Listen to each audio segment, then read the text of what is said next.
Beleza, gravando então, a partir de agora, vamos dar início a mais uma aula do nosso curso de Mecânica Clássica. Vamos fazer mais um exemplo, mais uma aplicação da modelagem de um problema por meio do cálculo variacional, tá certo? Esse não é necessariamente relacionado com a noção de movimento de um corpo, como a gente viu na aula de segunda-feira, mas ele acaba que é um problema importante também, que é o seguinte: vamos imaginar que você tem, vamos colocar isso aqui como um exemplo 3, e a gente vai considerar uma superfície de revolução gerada por uma curva. Eu vou imaginar uma curva no plano XY, uma parábola, por exemplo, uma parábola cúbica. Eu não sei exatamente que curva é essa. E aí eu quero colocar essa curva para girar em torno do eixo Y. Com isso, ela vai descrever uma superfície de revolução. Ela vai descrever uma área. Imagine uma parábola girando em torno de um eixo. Ela vai gerar um paraboloide, tá certo? Um paraboloide de revolução. Ou seja, uma figura que é gerada a partir da rotação de uma parábola. No nosso caso, nós não sabemos qual é a curva que vai girar. Nós vamos tentar encontrar essa curva para tentar responder a seguinte pergunta. Então, eu quero que a gente considere a superfície gerada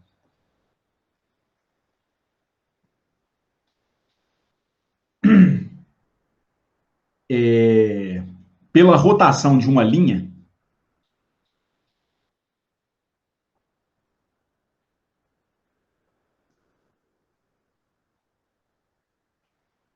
que conecta dois pontos no plano XY. Essa linha ela vai conectar dois pontos que têm coordenadas x1 e y1 e x2 e y2. E essa rotação ela vai acontecer em torno de um eixo que está no mesmo plano desses dois pontos. Então, é um eixo que é coplanar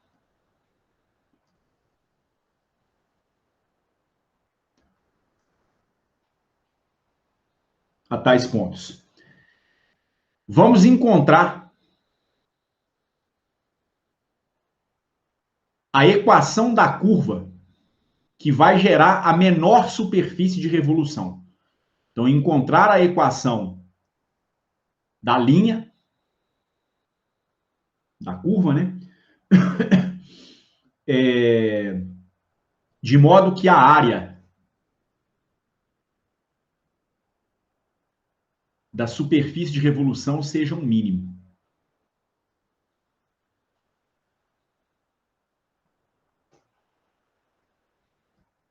Então, vejam só. Nós vamos novamente colocar a coisa num plano cartesiano, XY, e digamos que eu tenha dois pontos aqui logo no primeiro quadrante.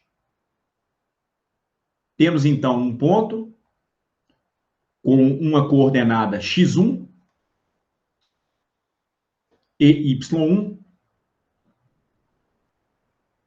e um outro ponto que tem coordenadas x2 e y2. E tem algum tipo de linha, alguma curva que conecta esses dois pontos. Digamos que a curva seja essa aqui. O que nós vamos fazer? A gente vai colocar essa curva para rotacionar em torno do eixo Y. Na hora que ela gira, ela forma um volume centrado no eixo Y. Esse volume ele tem que ser limitado por uma superfície externa. Eu quero saber qual é a equação da curva que foi rotacionada para que essa área seja a menor área possível. Tá certo? Vamos ver, então, a associação que isso vai ter com os problemas anteriores que a gente fez, modelados via cálculo variacional. Eu só vou fazer o seguinte, eu vou fazer a curva num formato um pouquinho diferente, porque ela vai ter que ser espelhada do lado de cá. Então, digamos que a curva seja essa aqui. A gente rotaciona a curva em torno do eixo Y. Então, a parte de cima vai descrever um círculo como esse aqui. A parte inferior vai descrever um círculo bem menor. E aí, aqui, do lado de cá, eu teria uma borda similar ao próprio formato da curva. Só um minutinho, por favor.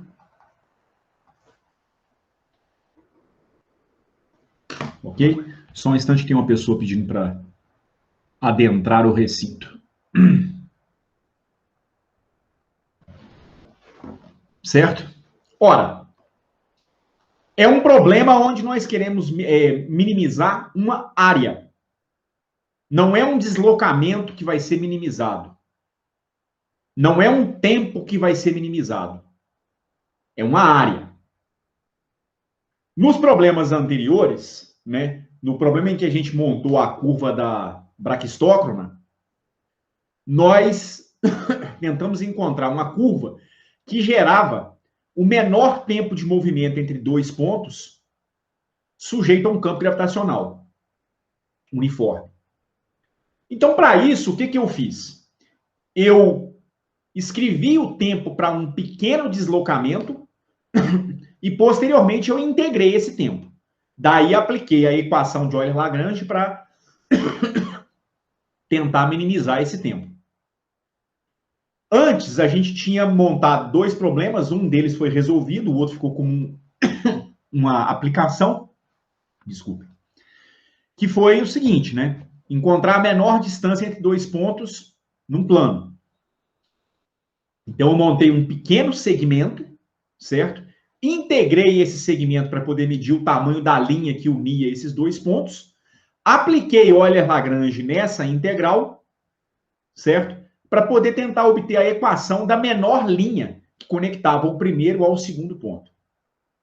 Agora, a gente vai trabalhar com a noção de área.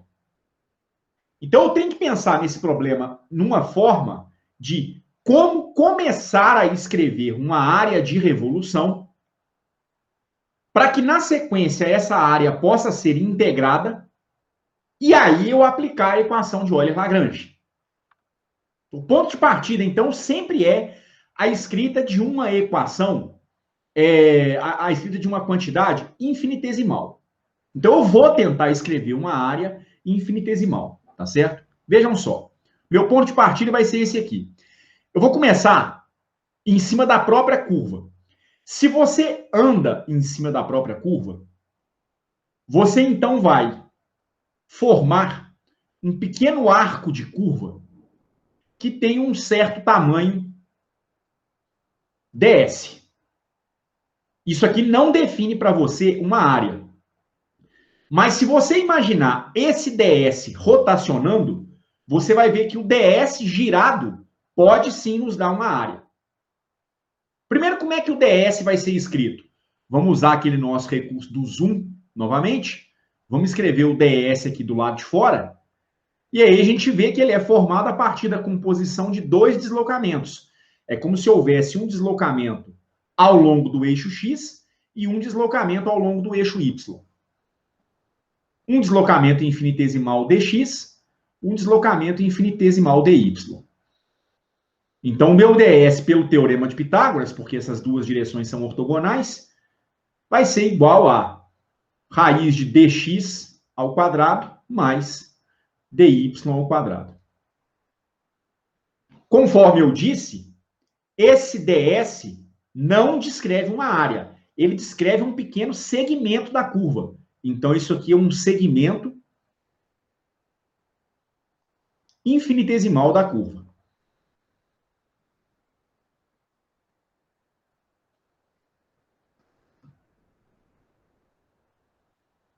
Agora, vamos fazer o seguinte.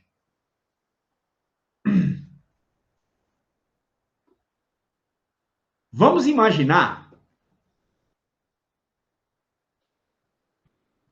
que esse segmento ele vai ser rotacionado.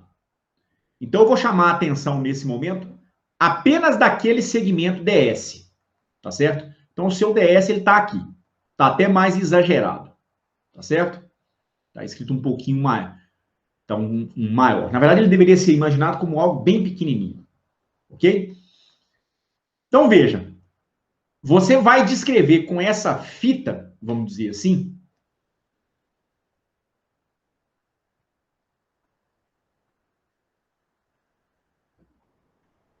uma curva que tem mais ou menos esse formato. Imagina essa vareta girando em torno do plano XY, em torno do eixo Y.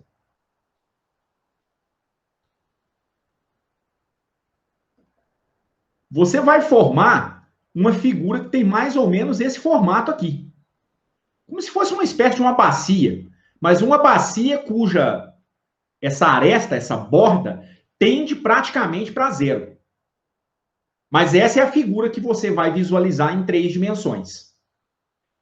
Eu não estou interessado no volume que vai ser gerado, e sim na área da superfície de revolução. Então, eu vou fazer o seguinte, eu vou agora planificar essa figura.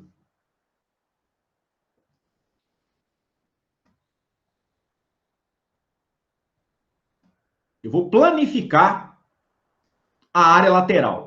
Então, a gente vai imaginar que isso aqui, na verdade, é como se fosse um retângulo enrolado. Ou algo muito próximo a um retângulo. Se você passar uma tesoura nessa fita e cortá-la ao meio, e na sequência você esticar essa fita, você vai ter um segmento cuja altura vai ser aproximadamente ds. Porque a gente não pode se esquecer que isso aqui está muito acentualizado. Na verdade, eu imagino que a largura dessa fita tende para zero, porque o ds ele é infinitesimal. Por sua vez, quando você olha para a borda inferior dessa figura, você vê que a borda descreveu um círculo. Quando você estica esse retângulo, qual vai ser a largura desse retângulo? Vai estar associado com o comprimento do círculo que foi gerado. E qual é esse comprimento? O comprimento de um círculo vai depender da distância da borda do círculo até o centro de rotações, que eu vou chamar de x. Formou um círculo, então essa borda aqui embaixo vai ter um tamanho que vale 2π vezes x. O x vai descrever o papel de uma espécie de raio, tá certo? Associado a esse seu movimento. Só um instante, tem uma pessoa pedindo para entrar. Ok? Qual vai ser, então, essa área infinitesimal? Essa nossa área infinitesimal, ela vai ser aproximadamente a área de um retângulo. Novamente, num cenário, né, em que a gente está imaginando que o ds realmente tende para zero, não tem por que duvidar que isso vai dar a área de um retângulo. Mas é uma área cuja altura, né, é muito pequenininha. Então, eu vou ter uma área infinitesimal, que é igual a dA, e se eu representar isso aqui como um retângulo, isso aqui vai ter uma área que vale o comprimento da base vezes a altura ds. Sendo que esse meu ds foi escrito acima pelo Teorema de Pitágoras. Ele vale raiz quadrada de dx ao quadrado mais dy ao quadrado. Tudo bem? Algum problema até esse ponto? Não, tranquilo. Tranquilo? Consertei meu microfone. Beleza, Vitor. Muito bom. Olha só. Agora, o que nós queremos? Nós queremos encontrar uma área total. Se você volta na figura anterior, o que você vai ter como área total? É como se você tivesse uma espécie de cebola fatiada. Aí você vai ter a área das várias fatias de cebola que você tem. Você pega a área de cada rodela de cebola que você tem, de cima para baixo, soma todas as áreas para então obter a área total. Então, a área total vai ser obtida via integração. eu vou chamar essa área total de A, e ela vai ser igual à integral do meu elemento de área dA. Eu não vou fazer a substituição de imediato por uma razão. Se eu faço a substituição de imediato, trocar o dA por essa relação aqui em cima, eu vou ter uma ambiguidade, porque eu não sei qual é a variável em que eu vou integrar. E, na verdade, o meu elemento de integração é o ds. Eu escrevi esse ds em termos de dois outros elementos. E como é que você faz uma integral da raiz de dx2 mais dy2? Não tem jeito. Nós vamos ter que trabalhar esse integrando aqui, tá certo? Esse elemento de integração, de tal maneira que eu possa evidenciar qual é a variável em que a integração vai ser realizada. Tudo bem? Vamos então fazer o seguinte. Fatalmente, o integrando já vai depender de x. Da maneira como eu dividi a minha figura que vai ser gerada pela rotação da curva, ela já está dependendo da variável x. E por isso, eu vou trabalhar essa minha raiz quadrada, supondo que o y vai ser colocado como função de x. Então, se eu suponho o y como uma função de x, ou seja, a altura do elemento de área depende da largura desse elemento de área, né, da posição da extremidade inferior dele. Se eu for calcular qual é a variação de comprimento na vertical, meu dy, isso vai ser a derivada de y em relação a x, multiplicada pela variação de comprimento na horizontal, que é o dx. Então, com isso, o meu elemento de comprimento, né, ao longo da curva que vai ser rotacionada, vai ser igual a raiz de dx ao quadrado, mais derivada de y em relação a x elevada ao quadrado, multiplicada por dx ao quadrado, uma vez que antes eu tinha dy elevado ao quadrado. As duas parcelas são dependentes de dx ao quadrado. Eu posso colocar o dx ao quadrado em evidência, ele vai sair como um dx para fora da raiz. Eu vou ficar com dx que multiplica raiz de 1 mais derivada de y em relação a x elevado ao quadrado.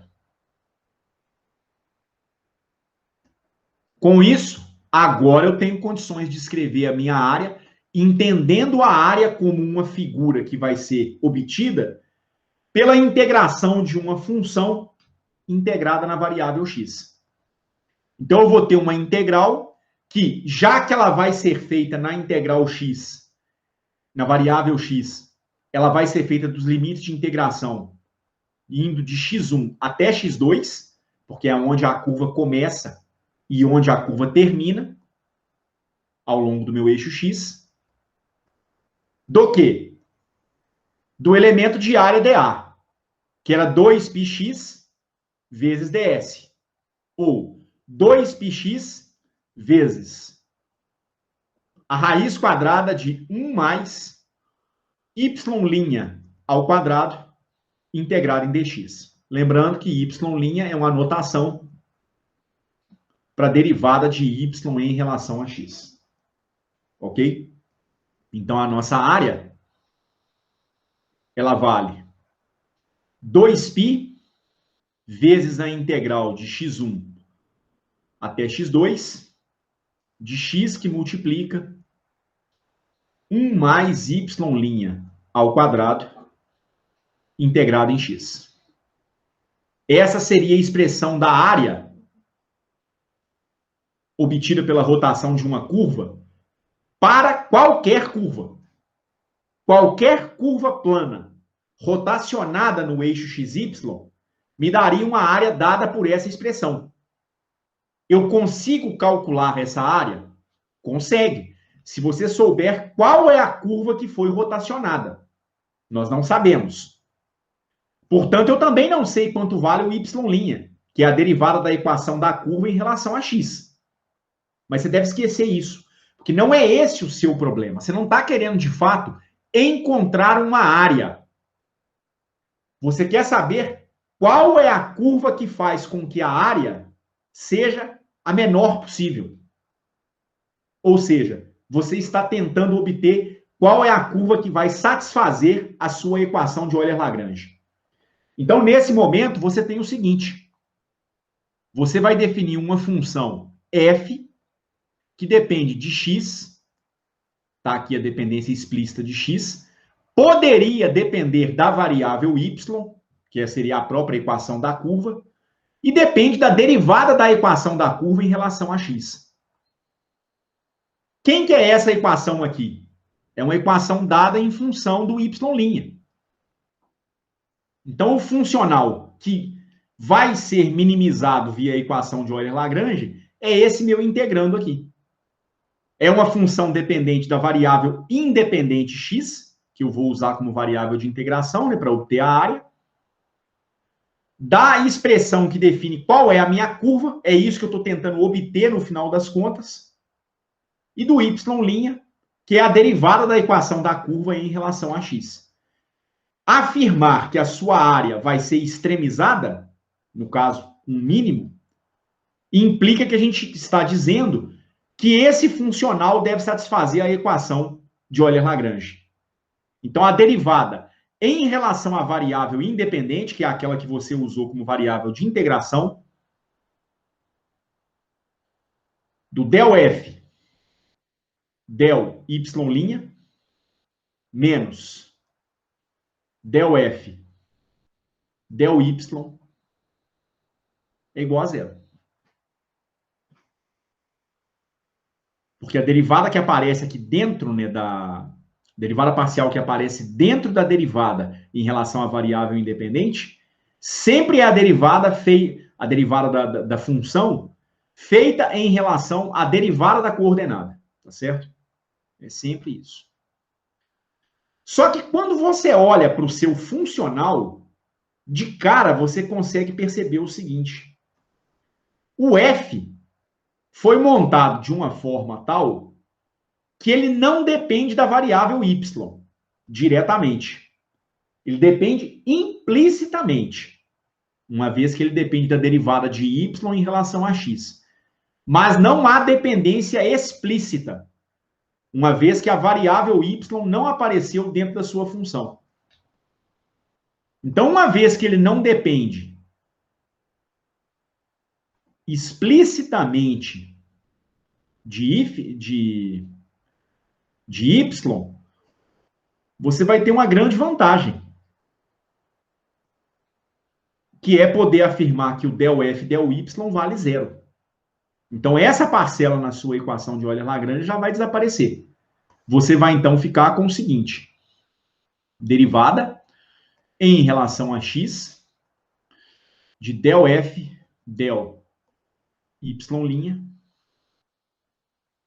tem que ser igual a zero. Repara que você nem tem que realizar a derivada, porque o objetivo, de fato, não é esse. Mas uma vez que essa derivada em relação a x está dando zero, isso significa que esse camarada que está dentro da sua derivada em relação a x, ele fatalmente ele tem que ser uma constante. Tá certo? Digamos que eu chame essa constante de A. Então, o del f del y' tem que ser igual a essa constante A. Isso é a derivada em relação a y' de quê? X vezes a raiz de 1 mais y' elevado ao quadrado. E isso tem que ser igual a A. Quanto vai dar essa derivada? Isso dá x sobre 2 vezes a raiz quadrada de 1 mais y' elevado ao quadrado, aplicando a regra da cadeia dentro da sua raiz quadrada, fazendo a derivada de 1 mais y'2 em relação a y', isso dá 2y'. Isso aqui vai ser igual a A. De imediato, o 2 no numerador racha fora com o 2 no denominador. Eu percebo que há uma dependência em y' tanto no numerador quanto no denominador. ela pode se tornar melhor ainda de ser trabalhada se eu elevar os dois lados dessa equação ao quadrado. Então, eu ficaria com x ao quadrado vezes y' ao quadrado, elevando o denominador ao quadrado, a raiz quadrada desaparece. 1 mais y' ao quadrado. E à minha esquerda, isso aqui vai dar a ao quadrado.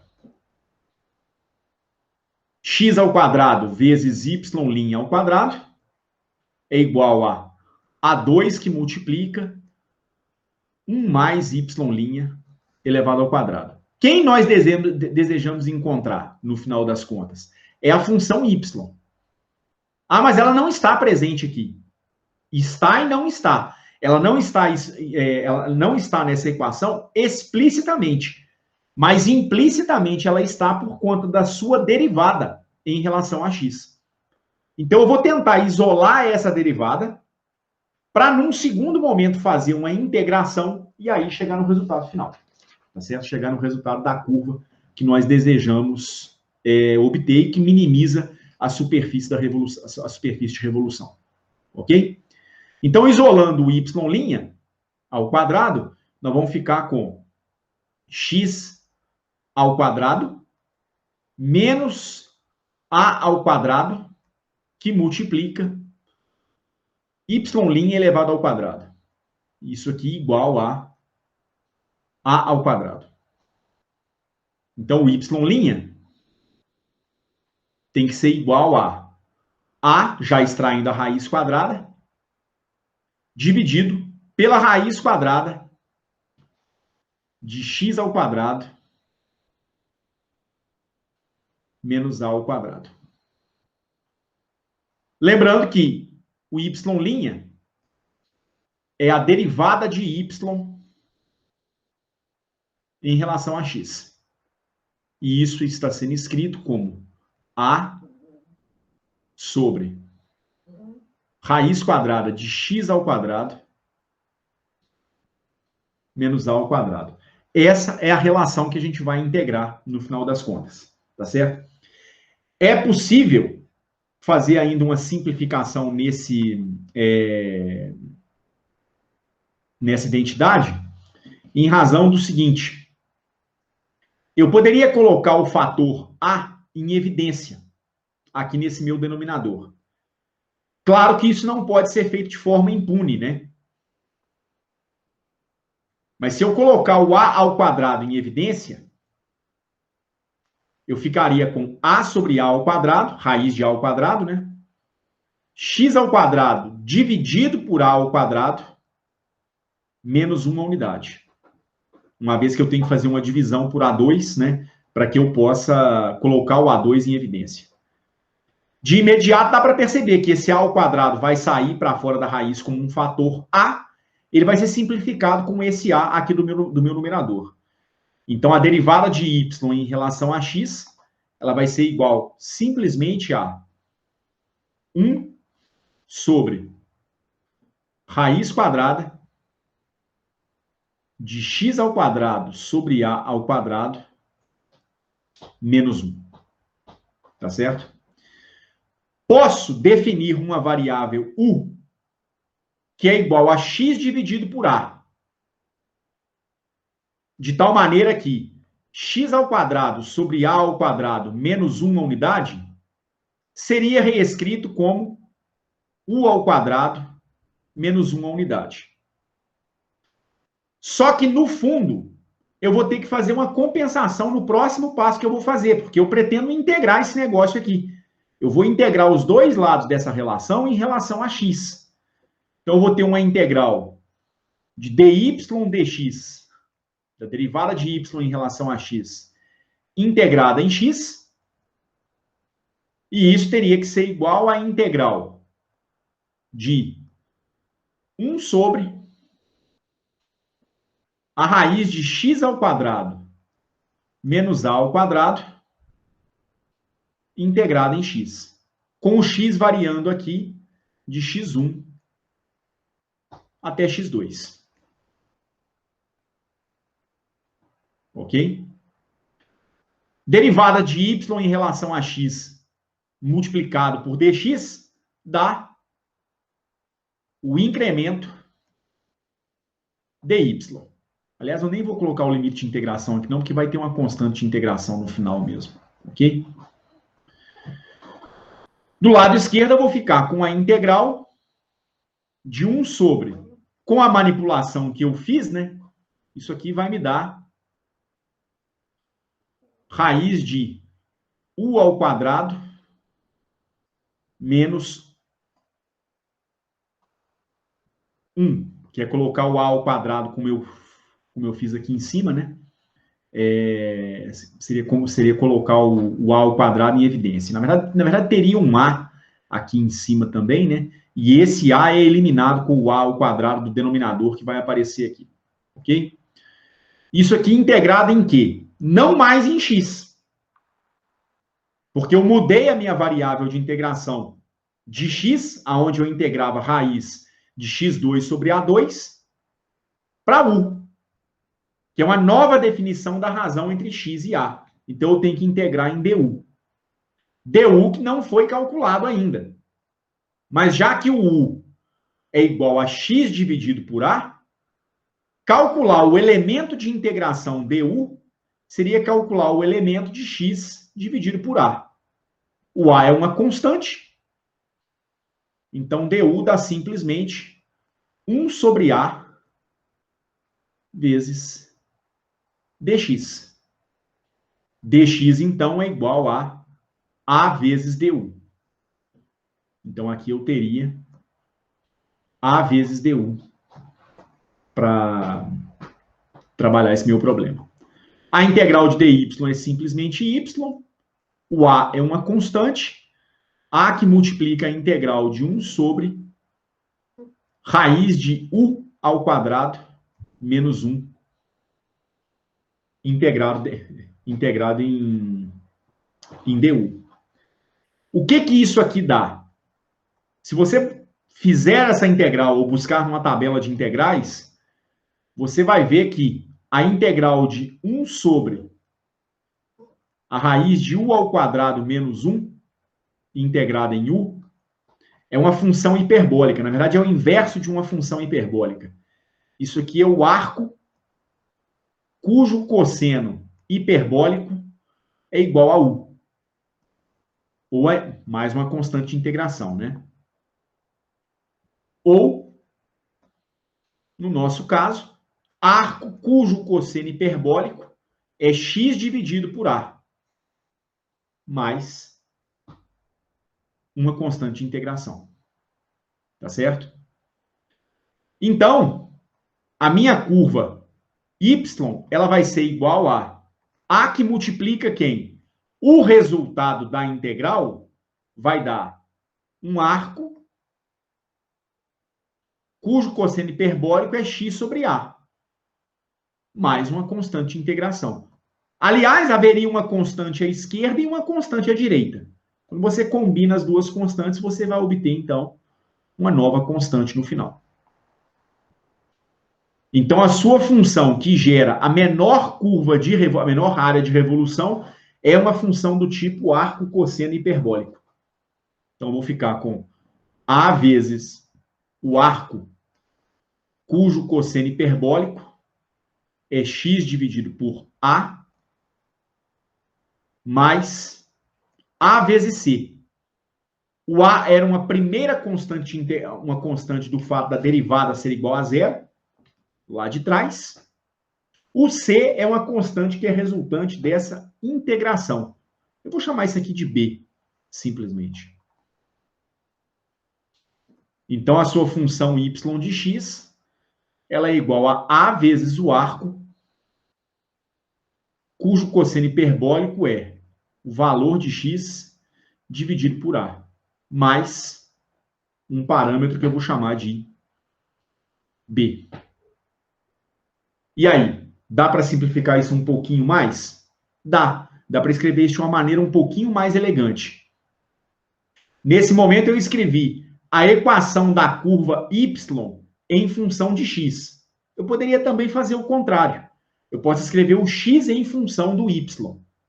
Então, eu vou ter que isolar ou eliminar a função arco cosseno hiperbólico dessa minha relação.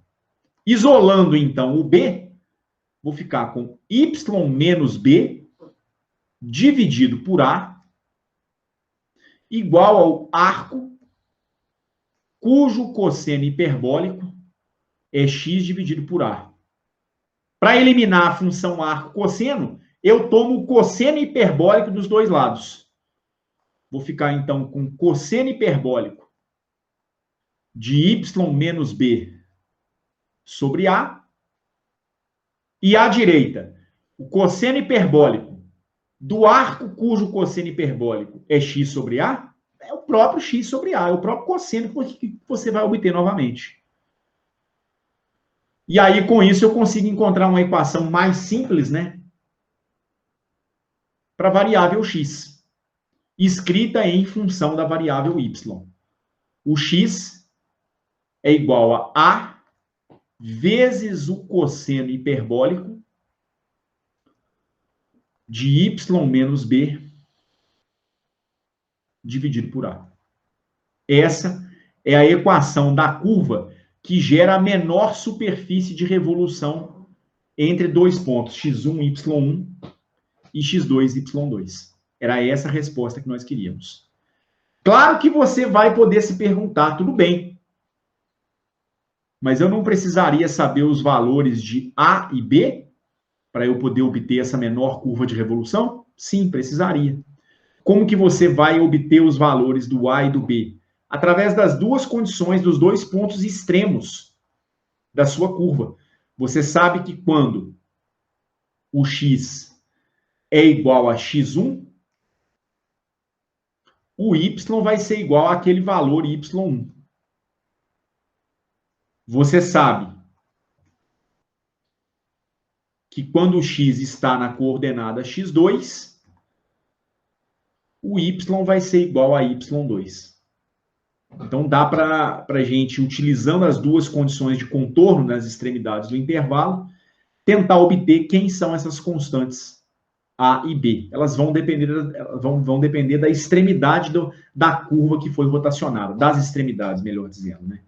Então, com esse par de coordenadas,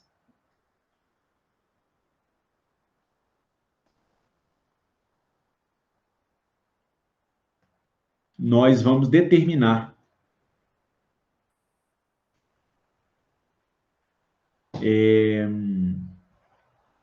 A e B.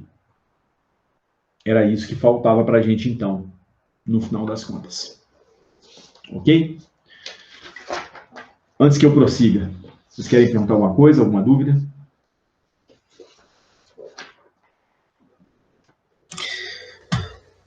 Edson, minha dúvida é só atrás que eu não consegui enxergar aquele fator que você chamou de B. Sim. Onde que você até explicou e tal, mas eu não consegui enxergar aquele A, aquela constante lá no fator B. Ela está mais atrás, Thiago. Deixa eu te mostrar. Olha só. Aqui na quarta lâmina, veja só.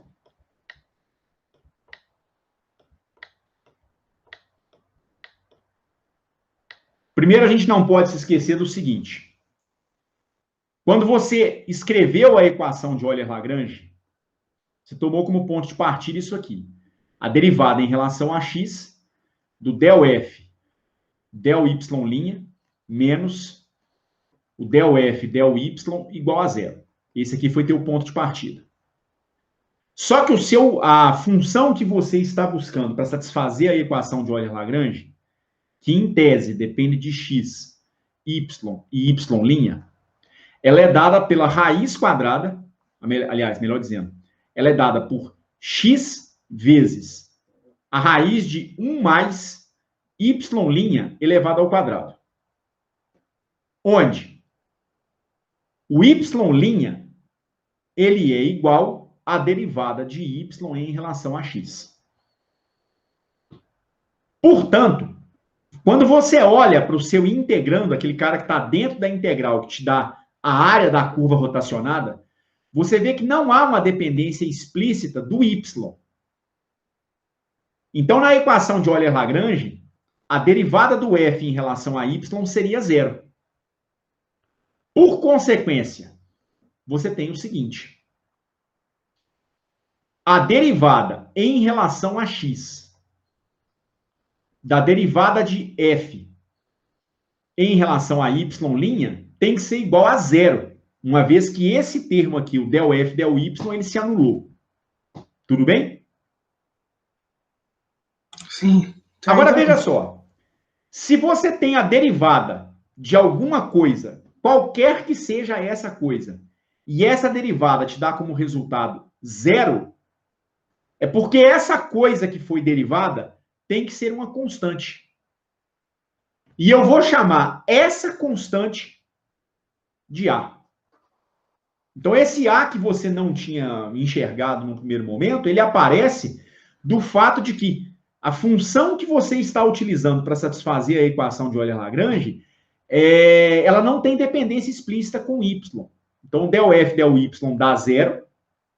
Então, a derivada total em relação a x do del f, del y' vai dar zero. Logo, essa derivada parcial que está aqui dentro da derivada em relação a x, ela tem que ser uma constante. E é por isso que ela vai ser igualada com A. É daí que o A surgiu, então. Não, agora tranquilo. Entendeu? Sim. E aí, posteriormente, lá embaixo, vai surgir uma nova constante, mas aí já não tem conexão com o fato de alguma derivada ter dado zero. É uma constante que vem da integração. Entendeu? Você fez a integral sem limites de integração, aí você obteve uma integral indefinida. Integrou, vai aparecer uma constante de integração. Agora entendi. Ok? Ok. Nosso objetivo não é esse. Então vejam o seguinte: nós não obtivemos, no final das contas, a menor área rotacionada. Percebam a diferença. Não é a menor área rotacionada que foi obtida. Nós obtivemos a função que vai te dar a menor área. Essa é a questão. Se você precisasse calcular a menor área, aí agora a gente teria que voltar lá no nosso problema. E aí a gente teria que fazer o seguinte: como é que é a expressão da área? Então, para obter a menor área, se isso fosse do nosso interesse, eu teria que fazer 2π, que é uma constante que eu não tinha levado em conta, a integral de x1 até x2, que são os pontos ao longo dos quais a curva rotacionada vai me produzir essa superfície de revolução, de x vezes raiz quadrada de 1 mais a derivada de y em relação a x elevado ao quadrado, integrada em x.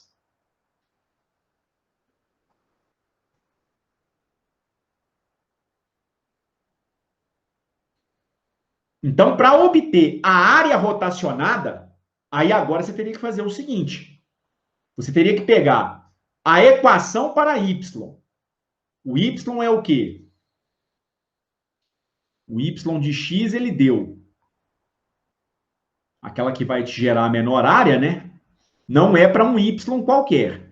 O y de x, ele vale uma constante a vezes o cosseno hiperbólico de x dividido por a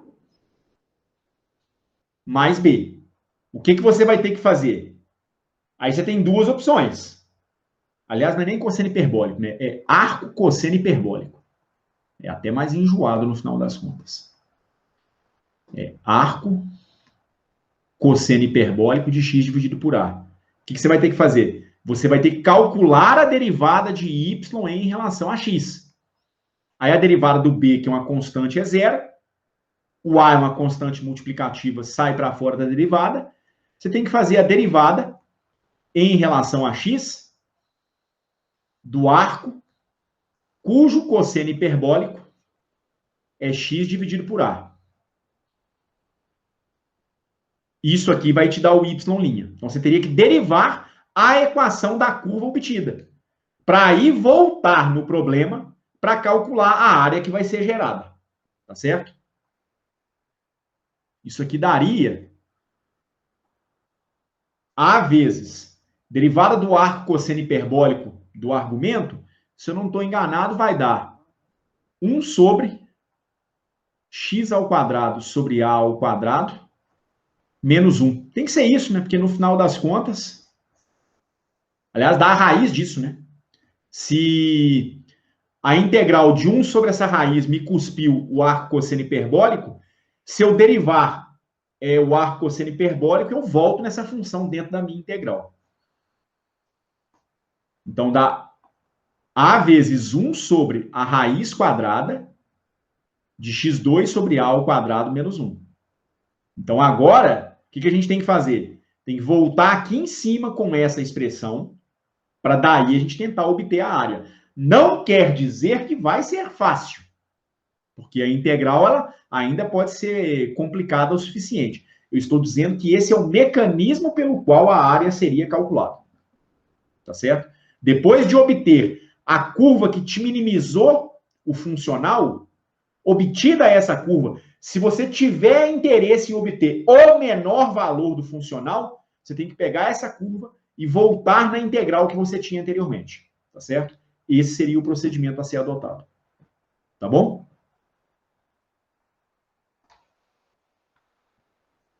Então, a nossa área, ela daria o quê? Só para caminhar um pouquinho mais, 2π vezes a integral de x1 até x2, de x vezes raiz de 1 mais o y' ao quadrado. Então, você vai ter raiz quadrada de 1 mais a derivada de y em relação a x ao quadrado, que vai me dar o quê? 1 sobre, aliás, A sobre, né?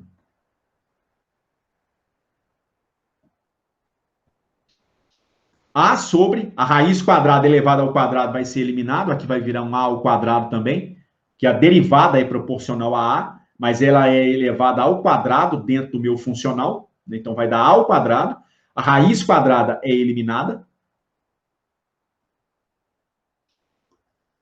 de x ao quadrado sobre A ao quadrado menos 1 integrado em x. Tá certo? É isso que a gente vai ter, então, no final das contas. Aí você tem que manipular isso aqui um pouquinho mais para tentar fazer o cálculo dessa integral. Mas eu não vou me atrever a entrar nisso aqui não, tá certo? Isso aqui é apenas para explicitar em linhas gerais o que deveria ser feito para gerar a menor área possível. É isso. Você pega a curva que te gera a menor área e volta com ela no funcional. No caso, eu precisei voltar apenas com a derivada dela, né? Então, não vou nem prosseguir a partir desse ponto, não. Mas é esse o procedimento que deveria ser obtido, certo? Para obter a menor área. Porque às vezes você fica com a impressão, martelou-se tanto em área ao longo do tempo, que às vezes o aluno ele tem a sensação que ao chegar no resultado final, ele está obtendo a própria área. Não, não está obtendo a própria área. Está obtendo, como é que eu vou dizer? A curva que vai te dar o menor valor do funcional. O funcional, nesse caso, era uma área. A área gerada pela rotação da curva. Tudo bem? Beleza. Beleza.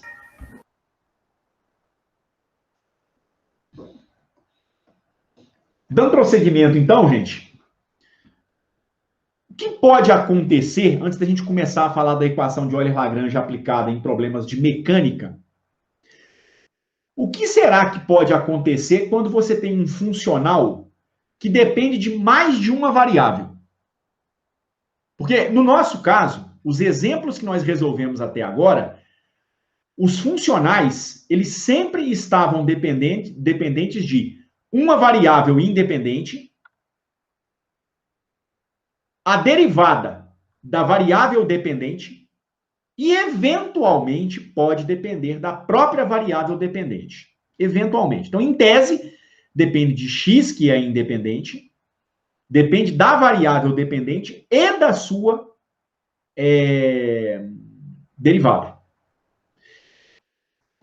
Mas se você está pensando em aplicar a equação de Euler-Lagrange posteriormente em problemas de mecânica, isso talvez vai restringir muito o leque de opções que você vai ter para aplicar a equação de Euler-Lagrange. Por quê? Se eu pensar num problema onde eu tenha duas partículas interagentes, esse x poderia representar o tempo, o y seria a posição da partícula, o y' seria a derivada da posição da partícula em relação ao tempo. Se eu tenho duas partículas, então eu tenho duas posições e duas velocidades. E cada uma pode ter a sua própria posição, cada uma pode ter a sua própria velocidade, e pelo menos em nível newtoniano, né, em baixas velocidades, o tempo de movimento é o mesmo, o tempo seria o mesmo para qualquer observador. Então o x ele seria o mesmo. Mas o y e o y', não. E isso eu estou falando para apenas duas partículas. Então agora a gente vai fazer uma discussão muito sucinta sobre o que acontece quando você tem problemas multivariáveis. E se nós temos um funcional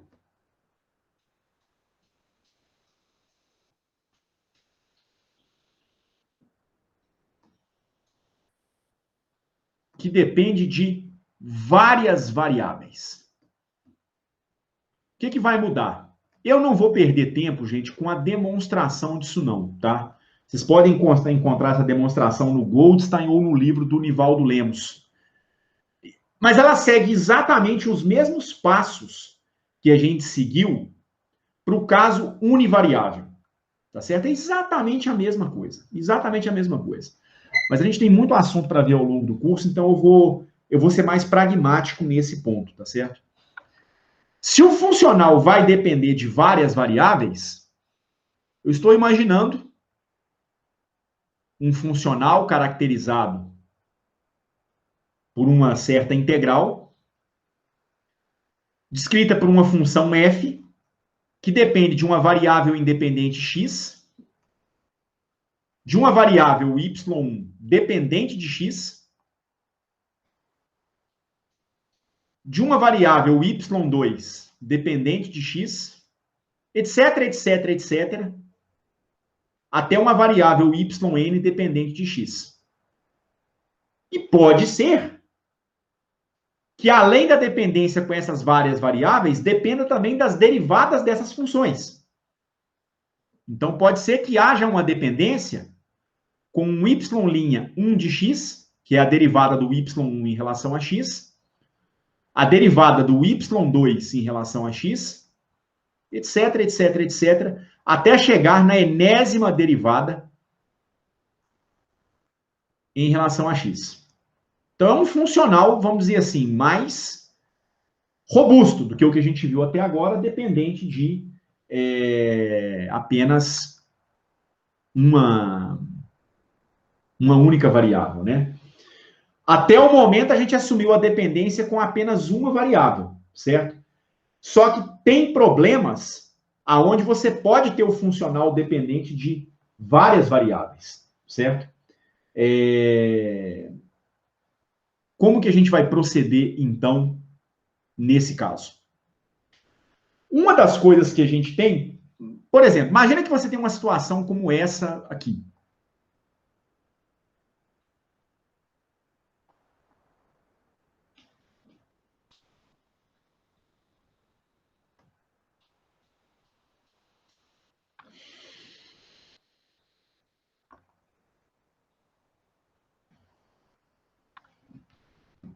Vamos imaginar que não é possível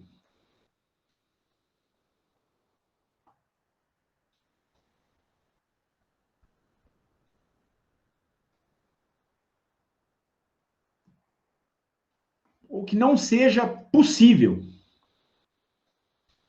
ou ainda que fique muito difícil,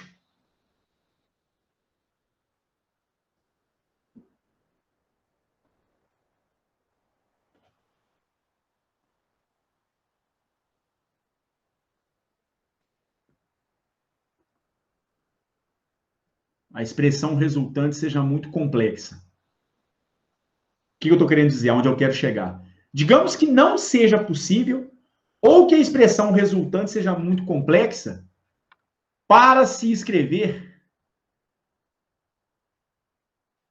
o y enquanto função de x. Esse é um problema que pode acontecer. Você não consegue escrever o y em função da sua variável dependente. Tá certo? Uma curva como essa aqui, por exemplo. Digamos que você não consiga encontrar uma curva, uma função, que descreva um movimento como esse aqui, no plano XY.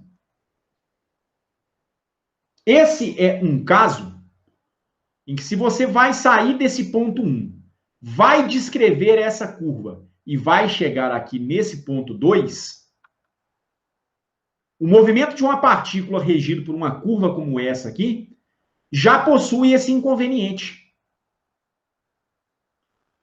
Não é possível, nesse caso, escrever o y como função de x. Por quê?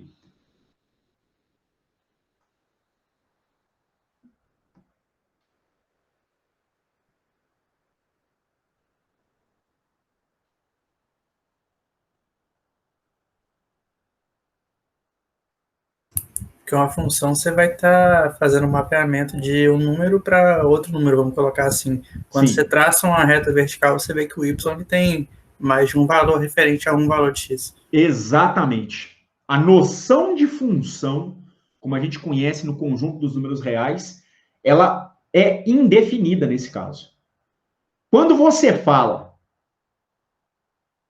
lembra no conceito de função, você está pensando num mapeamento onde você vai pegar valores de um número, ou valores de um determinado conjunto, que pode ser o conjunto dos números reais, que vai te levar em um outro conjunto nos números reais. Então, pensando naquela coisa que a gente aprendia lá no cálculo 1, ou mesmo ainda lá no ensino médio, a noção de função exige o seguinte: para cada valor que você tem aqui no seu conjunto domínio, você pode ter no máximo um valor correspondente no seu conjunto imagem. Então, a associação de valores na imagem é unívoca em relação ao domínio. O que o Thomas disse foi preciso. Se você passar uma reta vertical aqui ao longo dessa curva, paralela ao eixo X, você vê que tem vários valores para a função associados a um mesmo valor de X.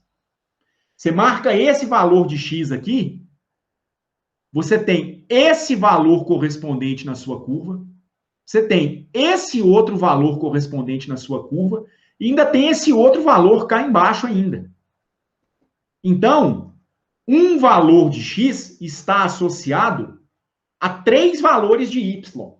Isso fere o conceito de função. Nesse sentido, não dá para construir uma relação matemática entre a variável y e a variável x.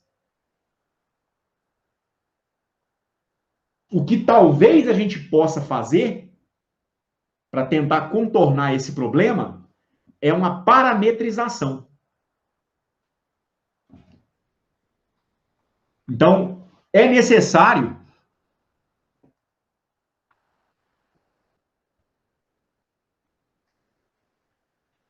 parametrizar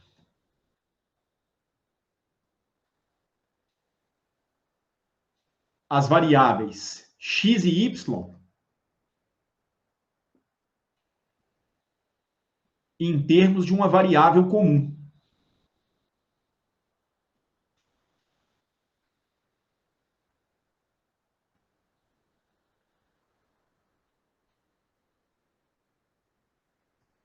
Que eu vou chamar de u. Então, eu precisaria escrever o x como função de uma variável u e o y como função de uma outra variável u.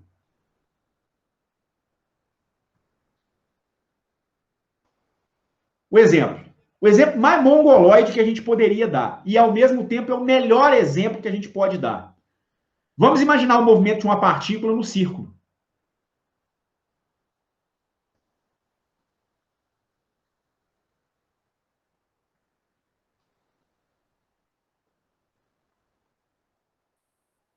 Um círculo que tenha um certo raio R.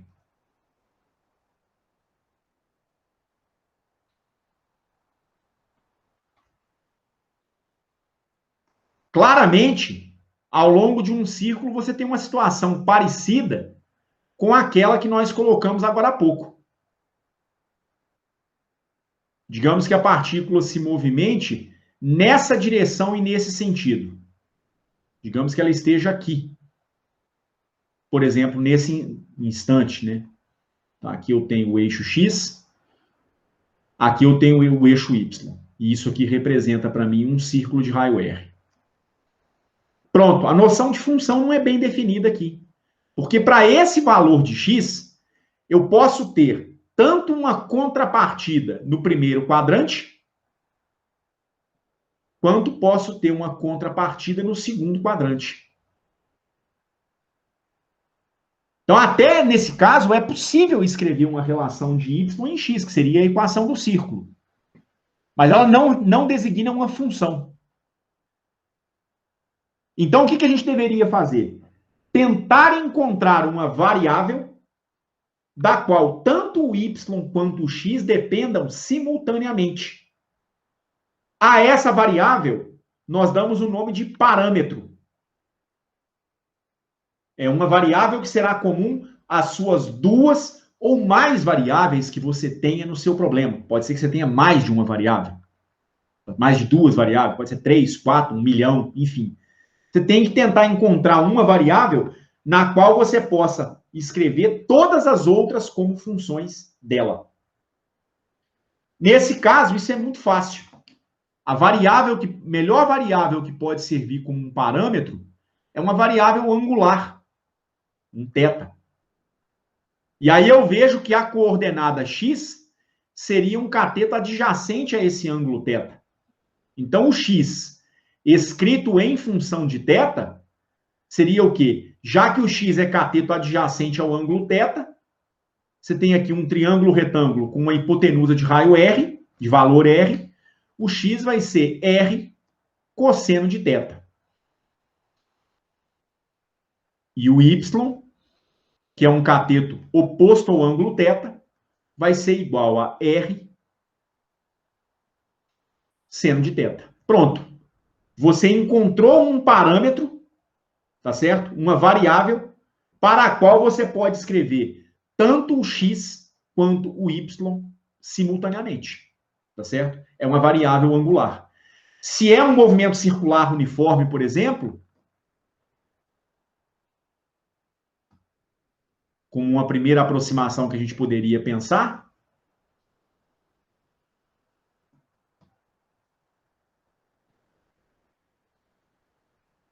como que eu poderia escrever essa posição angular? Daria para escrever tranquilamente em função do tempo.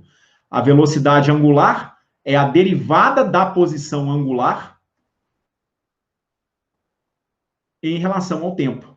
Se você integrar isso aqui em relação ao tempo, entre 0 e t segundos, isso aqui vai te dar a integral da derivada de θ em relação a t integrada em t.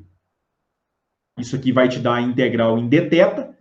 Digamos que o θ inicial seja igual a 0, até um θ dependente do tempo. Integral de dθ é θ. O seu θ, enquanto função do tempo, seria ômega vezes o tempo.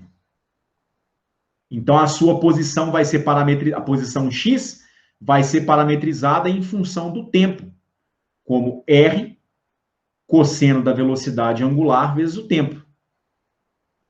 E o y vai ser escrito como uma função do tempo também, vai ser R vezes o seno da velocidade angular vezes o tempo. Então, geometricamente, a ideia seria escrever x e y em função de θ. E do ponto de vista físico, cinemático, o θ pode ser uma função do tempo. Aí as suas equações de posição vão ser parametrizadas em função do tempo. Mas é uma variável comum para as duas relações. Tá certo? E daí? E o que isso vai ter a ver com a equação de Euler-Lagrange no final das contas? Bem, o fato é que a partir do momento que você parametriza as suas duas curvas, ou as tantas curvas você vier a ter,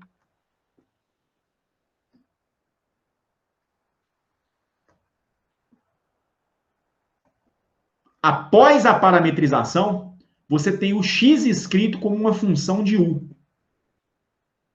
Como o tempo, igual eu coloquei agora há pouco nesse slide. Ou o θ do ponto de vista geométrico.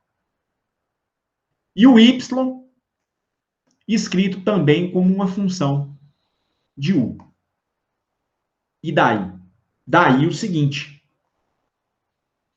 Voltando naquele exemplo que eu tinha colocado, digamos que eu quisesse minimizar algum funcional relacionado com essa curva aqui. Que não é uma função. Essa curva não representa uma função. Mas as variáveis x e y escritas em função desse parâmetro u são funções. Mas a ideia é muito parecida, né? Você precisaria construir um segmento de caminho infinitesimal ao longo da curva, um ds.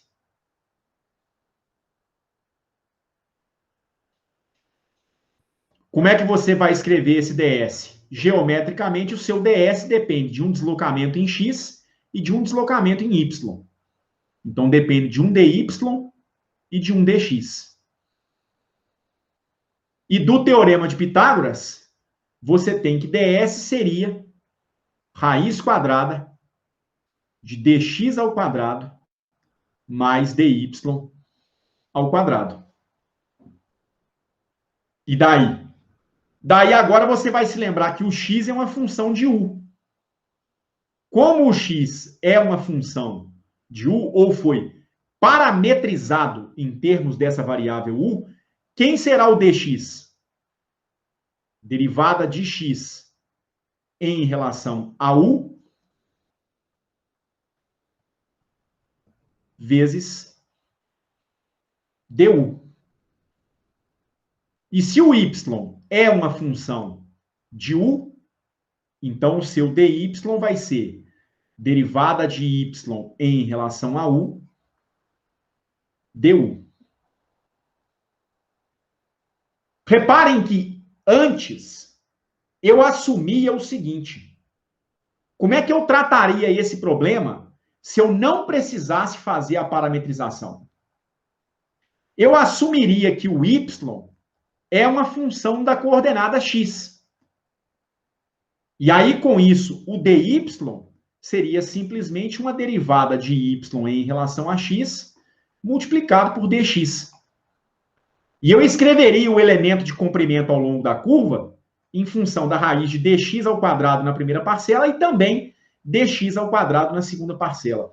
Mas vejam, o movimento pode ser tão complicado que eu não consigo estabelecer um vínculo entre as coordenadas de posição. Não estabelecer esse vínculo significa que eu não consigo construir essa função aqui. Ora, sem conseguir construir essa função, como que eu vou calcular essa derivada para calcular esse diferencial? É impossível. Daí a necessidade de se fazer uma parametrização. Basicamente é essa a ideia. Então, o ds seria igual raiz de dx du, ou derivada de x em relação a u, elevado ao quadrado, du ao quadrado, mais derivada de y em relação a u ao quadrado, du ao quadrado. Olha a importância de você utilizar o mesmo parâmetro para as duas variáveis. É você poder escrever o elemento de caminho em termos de um único diferencial no final. E isso, no final das contas, é o que eu desejo. Então, o meu ds, ele seria a raiz quadrada da derivada de x em relação ao parâmetro u ao quadrado, mais a derivada de y em relação a u elevado ao quadrado, multiplicado por du. Quem seria, no caso, o comprimento total da curva, que eu posso eventualmente querer minimizar? O comprimento total da curva, que eu vou chamar de L, tem que ser uma integral dessa quantidade ds. Isso aqui, então, vai ser uma integral da raiz quadrada de dx sobre du, derivada de x em relação a u ao quadrado, mais a derivada de y em relação a u elevado ao quadrado, integrado em du. E, novamente, isso é um funcional. Porque se eu mudar as curvas x e y, eu vou mudar essa raiz quadrada, vou mudar essas derivadas, mudo a raiz quadrada, mudo o valor da integral. Mas é um funcional que, no contexto que nós estamos discutindo, ele não depende de uma função apenas. Ele depende de duas funções. E depende das derivadas, né, dessas duas funções. Quer dizer, então, que o problema geral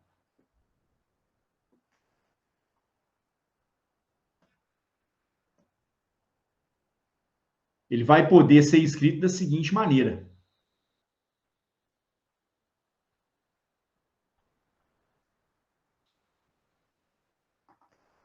Você tem um funcional S, que pode ser aquele comprimento de curva, como a gente colocou agora há pouco, que vai ser uma integral feita na variável de parametrização, variando de U1 até U2, de uma função que pode depender da posição x parametrizada em função de U, da posição y parametrizada em função de U, da derivada de x feita em relação a U, da derivada de y feita em relação a U, e eventualmente pode depender do próprio U. E isso tudo integrado em U. Tá certo? E aí, como que eu chegaria na equação de Euler-Lagrange? E qual equação de Euler-Lagrange a gente vai obter no final das contas? A gente não vai obter uma equação de Euler-Lagrange só. Como o problema é multivariável, se você quer minimizar ou extremizar esse funcional S, o que você pode mostrar é que isso te gera várias equações de Euler-Lagrange. Uma para cada variável. Então, para extremizar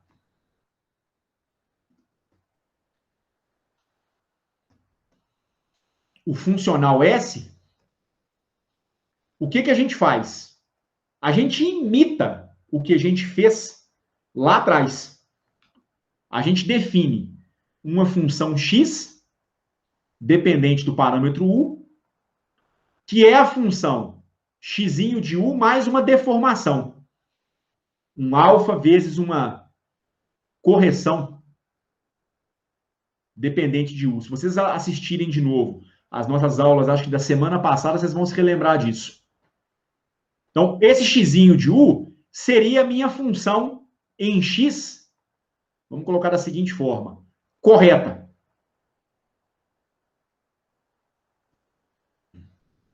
E isso aqui é uma deformação provocada na função, é uma deformação funcional. É a deformação funcional em x.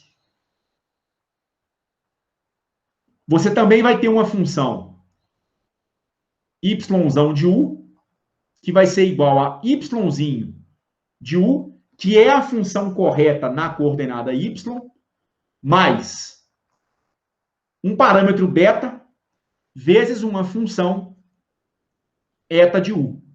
O y de u, novamente, é a minha função correta. E essa segunda parcela vai ser uma deformação funcional. Mas é uma deformação que você provoca em y de u.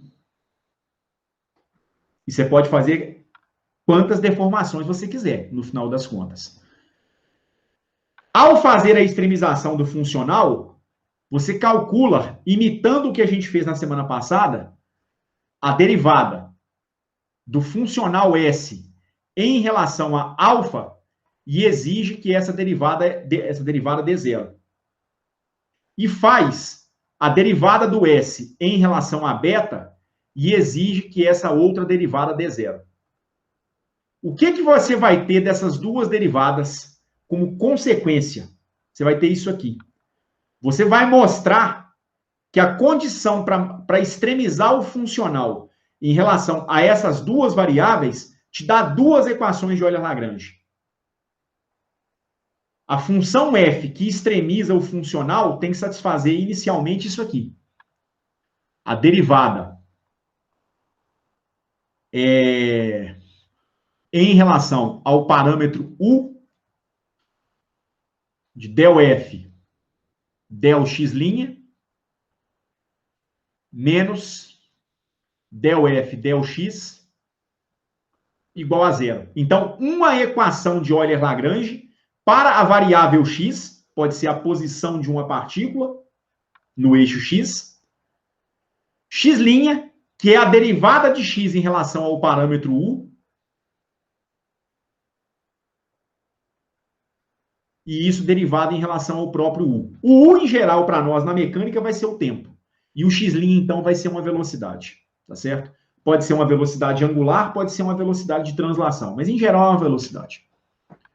E, da mesma maneira, você vai ter a derivada em relação a u de del f, del y' menos del f, del y igual a zero.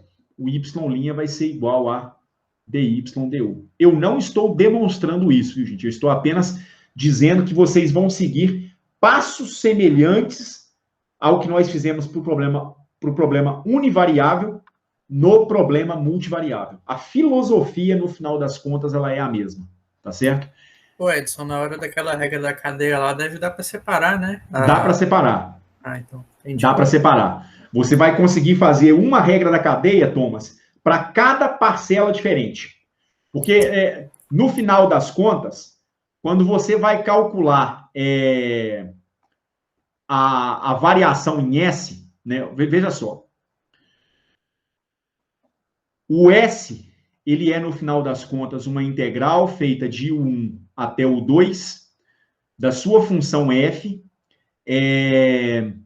escrita em termos de x dependente de u, x' dependente de u, y' dependente de u, y' dependente de u e, eventualmente, do próprio u, integrado em u.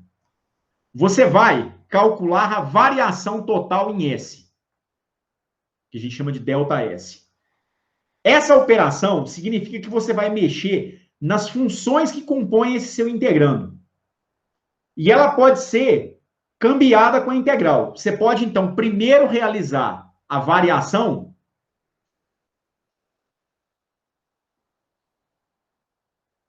e depois integrar. Ou você pode integrar a expressão e depois aplicar a variação. Para demonstração, a gente vai permitir que a ordem seja alterada. Permitir não, porque é possível, né? Você pode trocar a ordem da derivação, da integração e da variação funcional tranquilamente. São operações independentes.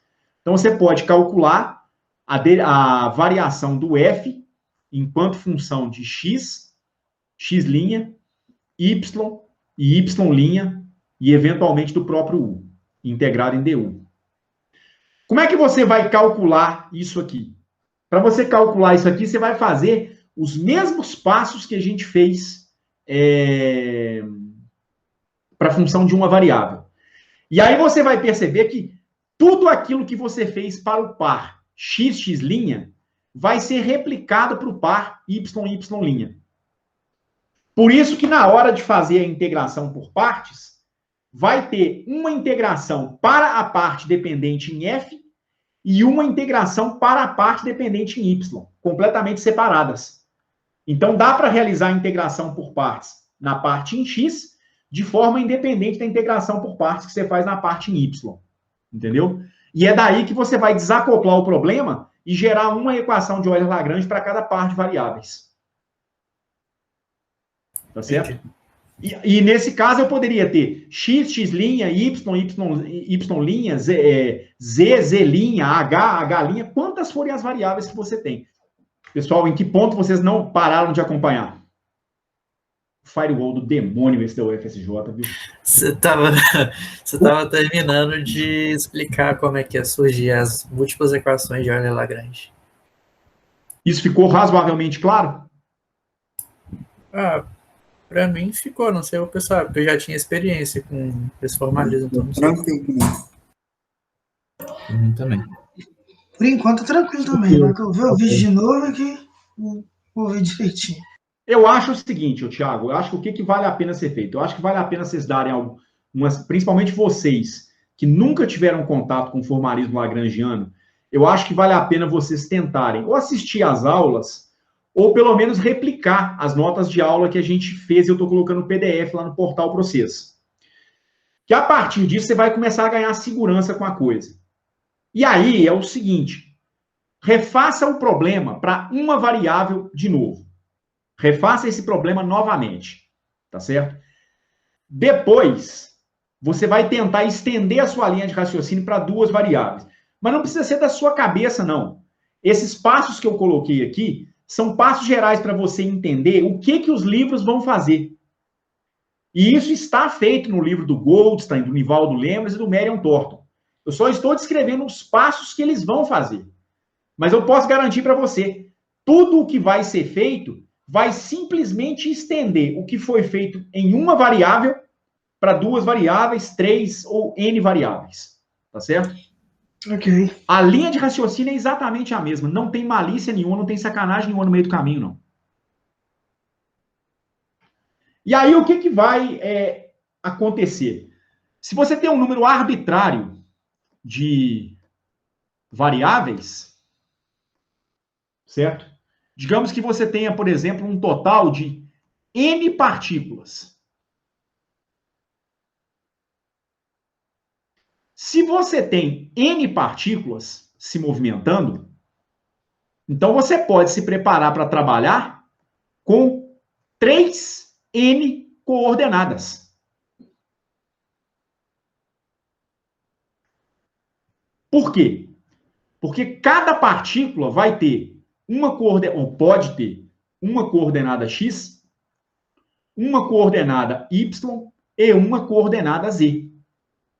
Pensando num problema mais amplo em 3 dimensões. Em 2 dimensões seriam 2n coordenadas, né? É o número de partículas vezes o total de dimensões espaciais que você tem.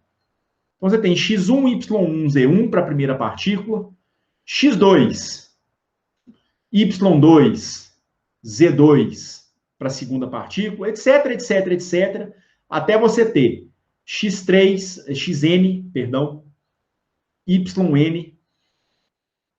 zn, que seria a coordenada da enésima partícula. E isso pensando em coordenadas cartesianas. Eventualmente, talvez seja mais fácil trabalhar em coordenadas cilíndricas, coordenadas esféricas. É muito comum a gente aplicar Euler-Lagrange em coordenadas cilíndricas ou esféricas. Em esféricas, você teria R1, θ1, φ1. Para a segunda partícula, R2, θ2, φ2.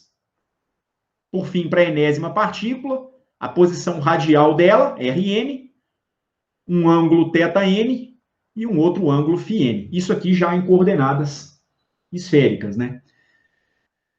Nem sempre é óbvio você escolher de imediato qual é o conjunto de coordenadas com os quais você vai trabalhar. O fato é que seja em coordenadas cartesianas, em coordenadas esféricas ou qualquer outro conjunto de coordenadas, a gente vai definir a partir de agora um conceito que a gente chama de coordenadas generalizadas.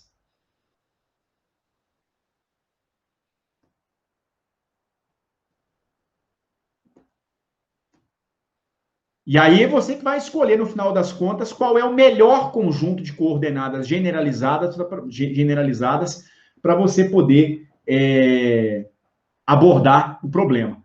Na verdade, é o seguinte: a coordenada generalizada da primeira partícula,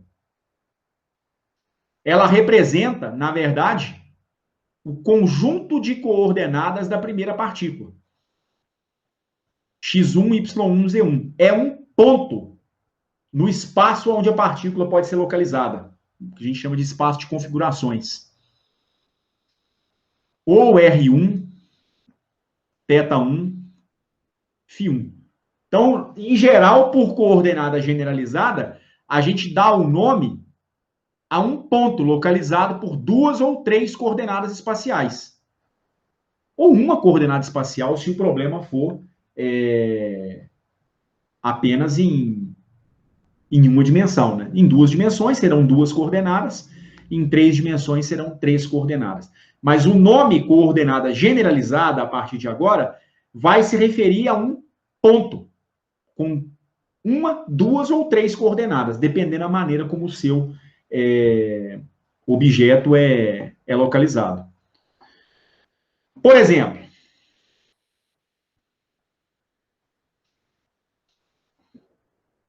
vamos imaginar que você tem um pêndulo duplo, como esse aqui.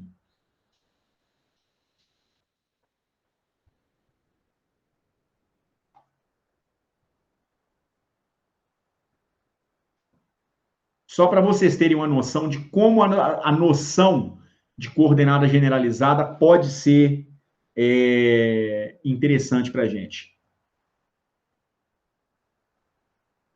Um pêndulo duplo, basicamente, é isso aqui. São 2 pêndulos. Você constrói um pêndulo a partir de um fio que tem um comprimento L1 e marca as coordenadas cartesianas dele. Aí, na partícula que forma o primeiro pêndulo, então aqui eu vou ter uma massinha M1, a gente vai e coloca um segundo pêndulo.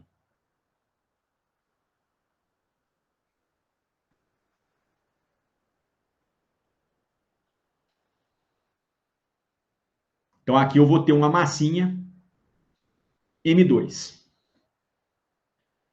Se você for trabalhar em coordenadas cartesianas, com quantas coordenadas generalizadas você vai ter que trabalhar? Com 4.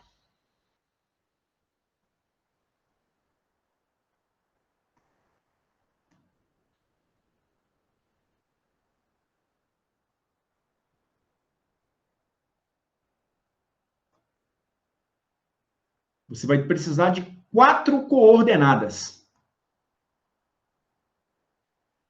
Por quê? Se eu colocar o meu eixo X nessa direção e o meu eixo Y, por exemplo, passando aqui por essa linha vertical, você vai ter que medir a posição vertical da primeira partícula, que eu vou chamar de Y1. Se eu colocar essa origem aqui, então o cruzamento do eixo Y com o eixo X vai marcar essa minha origem, aqui eu vou ter uma coordenada x1. Agora, para a partícula 2, eu tenho um outro valor de x e eu tenho um outro valor de y. Então, eu vou ter uma coordenada y2 e uma coordenada na horizontal, que mede o afastamento do pêndulo 2 da vertical, que eu vou chamar de x2. Então, eu vou ter 4 coordenadas. x1, y1. Localização do primeiro pêndulo num determinado instante de tempo. x2, y2. localização do segundo pêndulo no mesmo instante de tempo. Esse conjunto de coordenadas representaria para mim a coordenada generalizada do primeiro pêndulo. E aqui seria a coordenada generalizada do segundo pêndulo. Tá certo? Quer dizer, é o conjunto de coordenadas que marca a localização do objeto no espaço que você vai chamar de coordenada generalizada. Em coordenadas cartesianas, você vai então precisar de 4 expressões. 4 variáveis. Mas veja que, se eu estou pensando em aplicar a equação de Euler-Lagrange, eu também precisaria pensar em 4 derivadas. A derivada associada a x1', a derivada associada a y1', a derivada associada a x2' e a derivada associada a y2'. Então, imaginando que eu não consigo escrever o y como função de x, exatamente com aquele problema que eu coloquei agora há pouco, eu precisaria de um parâmetro, que na mecânica é o tempo, em torno do qual eu vou escrever todas as coordenadas x e todas as coordenadas y. Eu teria, então, 4 equações de Euler-Lagrange e 8 variáveis no final das contas. 4 de configuração de posição e 4 de velocidades. Mas é bom a gente começar a perceber e começar a perder o medo de trabalhar em coordenadas cilíndricas e em coordenadas esféricas. Porque, às vezes, esses sistemas de coordenadas são muito mais adequados para a gente poder trabalhar. Então, nesse nosso caso, vejam bem.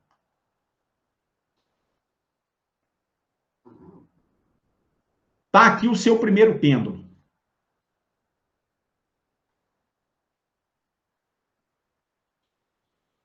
Nesse instante,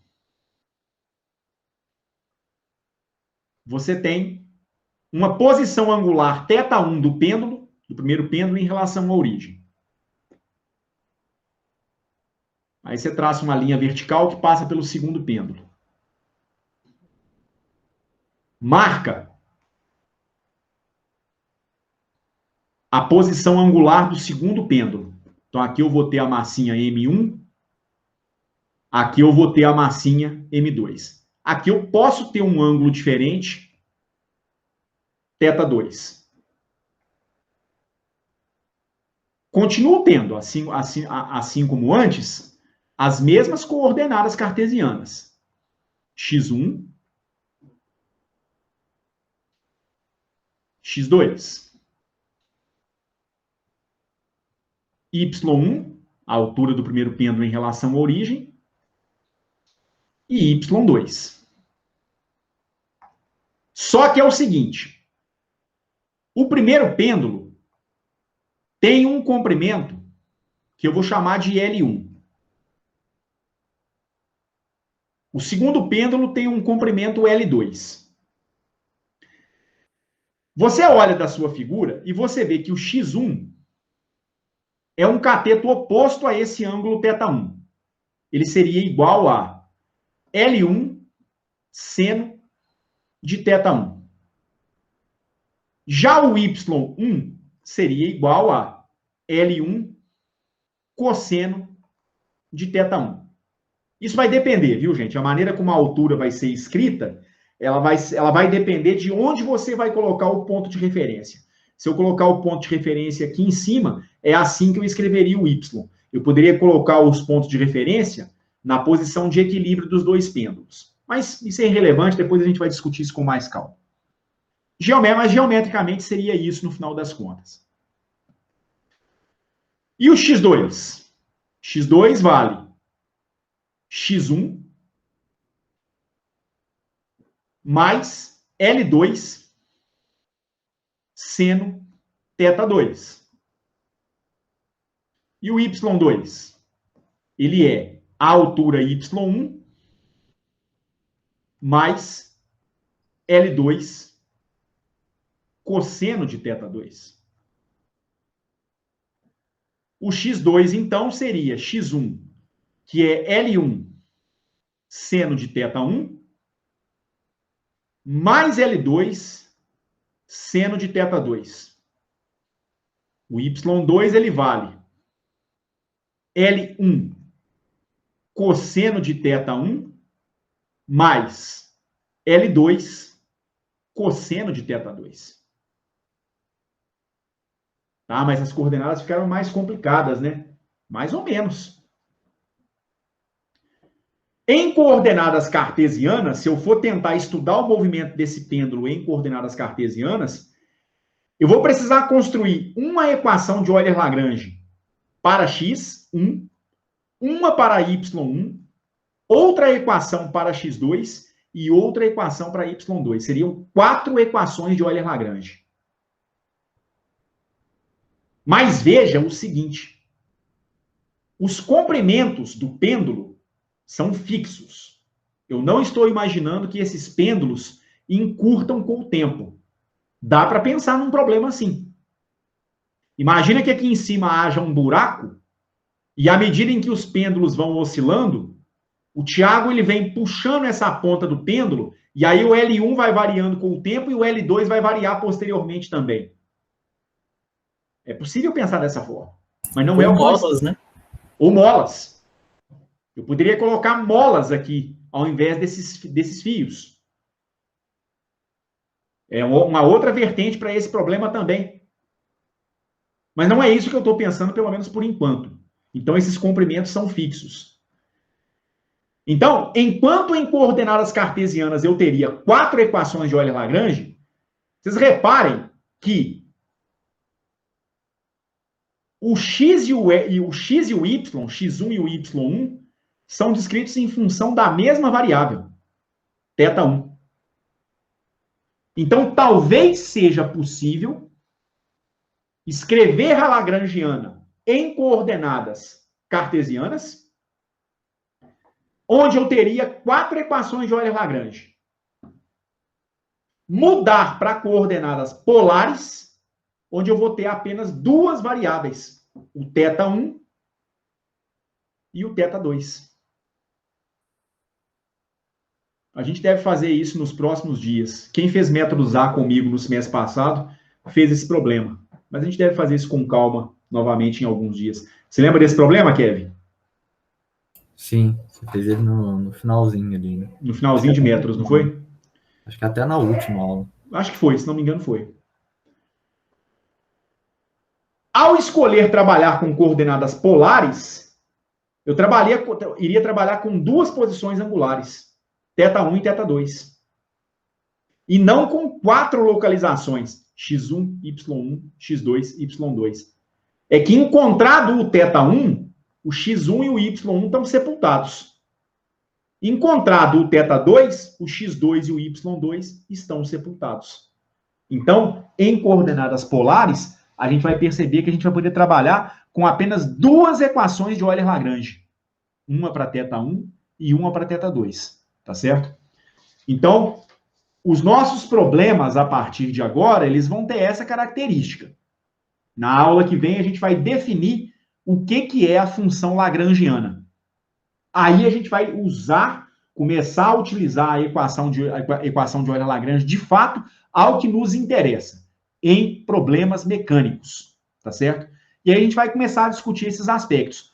Quando é que vai ser mais vantajoso trabalhar com um sistema de coordenadas ou outro, dependendo do número de equações de Euler-Lagrange que você vai produzir, que você vai gerar, tá certo? Mas no final das contas, a ideia seria essa, né? A gente teria 2 equações de Euler-Lagrange em coordenadas polares, uma para θ1 e uma para θ2, e 4 em coordenadas cartesianas, tá certo? O sistema de coordenadas pode influenciar muito a dificuldade ou a facilidade do problema no final das contas. Ok? Ô, Edson. Pois não, Kevin. Se o L1 e o L2 variasse, aí você teria mais 2 coordenadas e aí também daria 4, né? Aí também dá 4 equações de Euler-Lagrange, porque aí a coordenada radial também vai variar. Tá certo? Então, se você migrar para coordenadas polares, você vai poder estudar a variação do raio com o tempo, a variação do comprimento do fio com o tempo, né? Então, aí são 4. Mas é provável que aconteça o seguinte. é provável que, ainda assim, seja mais fácil trabalhar em coordenadas polares. Por quê? Porque em coordenadas cartesianas, o x e o y vão sofrer duas influências. O x ele é governado pelo movimento de oscilação, mas ele também vai depender, no caso, da posição radial. Então, talvez fique mais difícil escrever o x em função do tempo e o y em função do tempo. Aliás, não, geometricamente, vai ser a mesma coisa. Só que do ponto de vista da equação de Euler-Lagrange vai ficar mais complicado, porque o L1 e o L2 não vão ser constantes mais. Basicamente, essa seria a diferença. Daria bem mais trabalho, então. Mas vale muito a pena migrar para coordenadas polares. Ou nessa versão do problema que você pensou, ou mesmo com o L1 e o L2 fixos. Ainda assim, eu acho que ia ter um probleminha também, que ia ter acoplamento para você trabalhar com a massa 2, né? Se eu não me engano. Como é que é? Eu acho que teria acoplamento também entre as coordenadas trabalhando com a massa M2. E aí dá um probleminha mais. Tem. Na verdade, né? Você não vai conseguir se livrar desse acoplamento, Thomas. Ele vai existir. A não ser que você, no final, faça uma mudança para um outro conjunto de coordenadas, que são os chamados modos normais de vibração. Mas aí é uma coisa que a gente vai ver lá na frente, lá na parte de oscilações. Porque quando você escolhe trabalhar com coordenadas normais, você escolhe um sistema de coordenadas em que você consegue desacoplar as diferentes variáveis. É que nem sempre é fácil encontrar os modos normais de vibração. Nem sempre é muito fácil. Tá certo? Depende muito do problema. Mas esse acoplamento ele vai existir mesmo. É possível se livrar dele, mas não nesses sistemas de coordenadas, nem cartesiano, nem polar. Ele vai acontecer mesmo. Num outro conjunto de coordenadas, que não é evidente num primeiro momento, aí sim daria para fazer o desacoplamento. Beleza. Beleza? Ô, gente, em razão do horário, eu vou encerrar, tá certo? Eu não sei se alguém tinha me chamado aqui no chat era o próprio Thiago. Né? O Thiago tinha saído para a aula. Beleza? Então, eu vou fazer o seguinte, vou deixar como uma tarefa para vocês tentarem obter, né, o princípio variacional para a equação de Euler-Lagrange multivariável, tentando seguir os passos que a gente construiu para o caso univariável e esse pequeno roteiro que eu deixei, tá bom? Só para que vocês se convençam mesmo. Mas é como eu disse, está feito no livro do Goldstein, do Merion, do Nivaldo Lemos. Então, eu apenas apresentei alguns argumentos que eu acho que se vocês estudarem lá, vocês vão conseguir acompanhar o que eles estão fazendo. Tá joia? Alguém tem alguma pergunta? Quer comentar alguma coisa? Muito de boa. Beleza. Gente. Beleza. Então tá bom. Encerrando a gravação nesse instante, então. Boa noite para todos, viu? Se nós não nos falarmos até então, até segunda-feira. Um abraço para vocês. Beleza, até mais, Edson.